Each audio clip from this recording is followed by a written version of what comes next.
Matatandaang lumabas ang desisyon ng piskal noong May 9, 2023 na ibasura ang tatlong reklamo ni Debbie Garcia laban sa aktres na si Barbie Imperial. Slight physical injury, grave oral defamation, at grave slander. Ito'y kaugnay sa insidente sa Tipsy Pig Gastropub sa Timog Avenue, Quezon City, noong October 28, 2022. Nakapanayam ng Pep.ph si Debbie sa media conference ng pelikulang Mudrasta, ang baking ina sa Max Restaurant sa Scout Tuason Street, Barangay Laging Handa, Quezon City noong August 5, 2025. Doon ay kinumusta ng Pep.ph si Debbie matapos ang issue nila ni Barbie. Ayon sa kanya, naka-move on na siya sa issue pero nalungkot siya doon sa nangyaring resulta. Anya, that was 2 years ago na rin po and I believe, lahat po naka-move on na. Although, of course, I was sad po doon sa nangyaring resulta. Pero para sa akin, at least nilaban ko pa rin.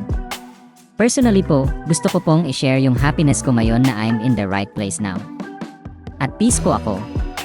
So, yun po, let's all be happy. Nalungkot si Debbie nang ibasura ng piskal ang tatlong reklamo niya laban kay Barbie dahil nag-expect ng different result ang kanyang team noong time na yon.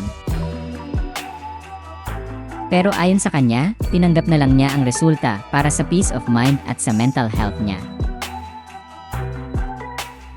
Nang tanungin siya kung ano ang nagpapasaya sa kanya ngayon, sagot ni Debbie, na-mention ko siguro sa mga interview ko before, hilig ko talagang magluto.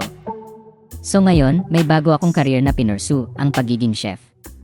And official chef na ako, as in professional chef. Bukod sa pagiging head chef, ay hinahandle rin ni Debbie ang marketing ng Oliver's Coffee Bistro sa Connecticut Street sa San Juan City, Metro Manila. Tinanong din si Debbie kung naging therapeutic na ba para sa kanya ang pagluluto. Ayon sa kanya, very therapeutic iyon para sa kanya dahil bukod sa pagkakaroon niya ng freedom pagdating sa timpla ng pagkain ay maganda rin iyon sa mental health niya. Pero nang tanungin kung babatiin ba niya si Barbie kapag nagkita sila, sagot ni Debbie, pag nagkita po kami, siguro titimplahin po natin kung paano. Kasi minsan din po kasi may mga bagay na tahimik na lang tayo kaysa pag-ugatan pa ng anything. So, dahil I'm in a safe space now and maayos naman po kung nasaan ako ngayon. Ibinunyag rin ni Debbie na mayroon na siyang non-showbiz boyfriend.